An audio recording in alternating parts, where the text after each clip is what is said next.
Hi Akshit, how are you doing? I'm good, Rishman. How are you? All well, thank you so much. Akshit, I heard that now the Ministry of Information and Broadcasting will be regulating all online content. Could you please help me understand exactly what this update is all about? Right, sure. So, first, Rishman, thank you guys for having me to sort of explain what's going on in the industry. I'll break down what's happening and what it entails in four parts. First, I'll talk about what OTT is, why it's relevant for us, as a generation. The second will be, what why we've come to this move by the government. The third will be what really this move entails, and fourth, where we see this going. Are there some comparable, make from jurisdictions across the world, right? So the first is, what is OTT? OTT simply just means over the top. It means it includes content platforms like Netflix, Prime Video, Hotstar, Balaji, Geo, etc. The usual suspects. It also includes smaller players like some fitness platforms which have their web series, etc. It is relevant because this sort of definition covers not only content that is hosted on the platform, but also content that is generated by the platform itself. So it includes your Netflix originals, your Prime exclusives, and your Prime originals, but it also includes older movies, etc., which may have not now, which had earlier been censored by the Indian sort of censor board, but now are being hosted online without these censorship rules in place, right? That's what OTT really is. That's what it entails. The second part is why we come to this move, what's the build up, what's been happening in the industry. So this sort of stems from approximately developments approximately a year and a half ago, where the government had been hinting that because of a lot of content that was being hosted on these platforms, whether or not it was original, there were some segments of the society and the government calling for regulation to make sure that nobody's sensibilities are hurt. So the government had been hinting for a while now that these need to be regulated. That there needs to be at least some sort of regulation in place, whether it's self-regulation, whether it's done by the government, etc.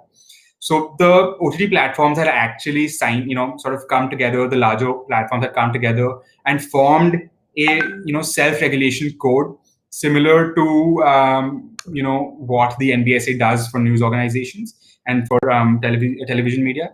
This was under the self-regulation code by the IMAI. That was actually very, very recent. There was an earlier draft which had come out earlier this year, but then that was not accepted, and then they had come out with a revised draft approximately a month or so ago. Since then, there was pretty much radio silence. We weren't sure on what was going to happen, and now yesterday the government has come out with this notification which requires which allows them to sort of regulate OTT platforms as well as news and current affairs on digital media. So I'll read out the exact text of what the sort of amendment says.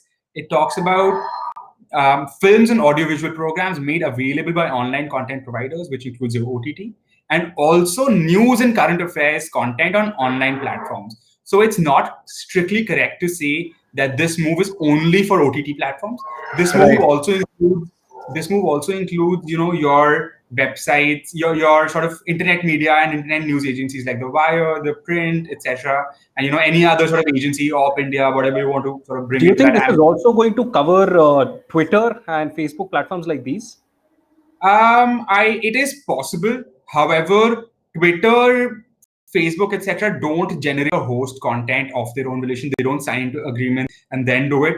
There's also a safe harbor provision for them under the Act, which is the intermediaries provision that for content which is posted on their platform by users. So there's actually been a lot of sort of, I think that's a longer conversation for another time, but suffice it to say that there has been a lot of sort of, engagement on that also. There was a very recent case against Reddit also in the Delhi High Court that's been ongoing, where intermediary liability was invoked. So that is definitely being done, that is definitely under the radar. But this move is not strictly going to cover, online sort of media platforms where users generate content and put it up, right? Because there is no responsibility of these platforms to publish it. Right. There's no rigorous checks. There's no content engagement plan agreements or licensing agreements, etc., that are in place, right? So now coming back to what's been happening. So this amendment has been brought in by a very old sort of law. It's the Government of India, Allocation of Business Rules of 1961. So, these rules generally just cover what will be covered by which ministry, etc. So this amendment has been brought in as part of Schedule 2 of these rules. It's not really relevant for what, for what Schedule 2 entails, or why we're talking ground of what the legality is and where it's stemming from. Now, let's talk about the effects, right, and what's going to happen with these with this regulation coming into place. Right now, it's all up in the air. Whatever I say right now is at best an educated guess, because the only thing that the law says is that the Ministry of Information and Broadcasting shall sort of govern, regulate film and audiovisual programs made available by online content providers and news and current affairs content on online platforms.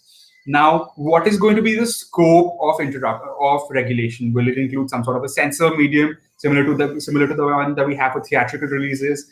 Is it going to be similar, to what the NBSA does? Is it going to be, what exactly the scope of this regulation is not sure. There are multiple aspects to this. Another very recent development was that last month the government had said that foreign investment in digital media is capped at 26% under the automatic rule. So therefore there is a little bit of ongoing scrutiny within the digital media sector. What they've been reporting on, what all they're doing. So this definitely stems from that. As regards what will be the exact effect, exact scope, we really don't know yet. We definitely think that this was in the works for a while and this has been coming for a while. But the nature of this regulation has not been notified yet. How for theatrical releases we have some specific standards to follow, or for print media we may have some standards to follow. We don't have that yet. So that still remains to be seen. With regard, however, it is safe to say that there will be some sort of censorship, some sort of regulation of the nature of the content. There might be, some sort of blackouts or whiteouts of content. They may need to modify certain pieces on already uploaded. They may need to get some sort of approvals in the future. This is strictly for OTT platforms. Now, the second part of the notification talks about online platforms and news and current affairs. This is a very wide definition. While strictly, as I've said, it doesn't strictly cover Twitter or Facebook or YouTube, etc. This might cover them because they are an online platform. And if I write a news opinion on Facebook, or if you write a news opinion on Twitter, right, via multiple threads, does that get covered? Again, we don't have clarity on it. It is possible that the government may be aiming to regulate that, but whether or not that will be done is something that we don't know yet. Right. This is what the general sort of outline is, and this is what the industry will now be waiting to hear from the ministry, whether it's in terms of action that's going to happen quickly, or whether it's it's just law notifications that are going to come out in the future. Do you have any questions on this? I mean, is this clear? No, so I don't have any questions from what I understand, and please correct me if I'm wrong. All this new notification or the amendment of the allocation of business rules says is that this thing is now going to be regulated. What those regulations are, we don't know. We just know that it is going to be regulated, or that the Ministry of Information and Broadcasting now has powers to regulate this sort of content. That's all that we know as of right now. Precisely. That is all we know as of right now. Right. But, keeping in mind that the self-regulation code, etc., had come into play, it's possible that the regulation will be somewhere along those lines. There'll be some sort of a dispute resolution platform. There'll be a method to submit some complaints, etc. Let's see. I think it's a very interesting development. It's going to affect a lot of businesses. Let's not talk about the really, the too big to fail ones, the massive ones which dominate the industry. Let's think about the smaller ones which have very niche markets, right? Because all of them are also going to be covered now, and they'll all be waiting to see what is going to happen based on this regulation. So let's now next couple of months are going to be really interesting in this space. Absolutely. So now let's talk about what we see where we see this going. What other sort of countries have done, etc. India really isn't the first one to do it, right? I mean, a lot of countries regulate digital media. For instance, in the US, electronic communication is regulated by the Federal Communications Commission. which regulates sort of radio, TV, wire, etc., etc. Even internet now, obviously. The US in specific has very sophisticated regulations, obviously keeping in mind with the constitutional laws which talk about the free speech principle in the First Amendment. Some other countries are China, Singapore, South Korea, which are very internet-specific censorship laws. Now, I say censorship laws here because the nature of these laws are in the nature of censorship. For instance, China has, blanket censorship on a lot of websites. They don't allow access to, let's say, Google or WhatsApp, etc. And they have alternative platforms developed within China for that. So we don't know. I really don't.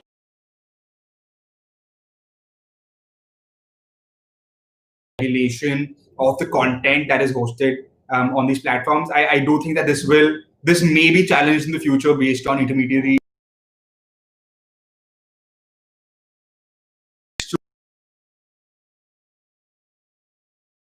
posted by individual users on online platforms like in Twitter or Facebook, etc.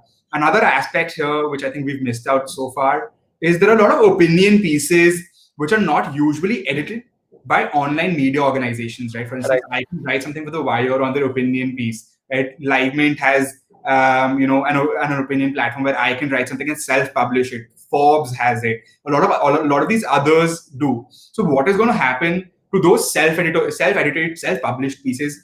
Again, we don't know.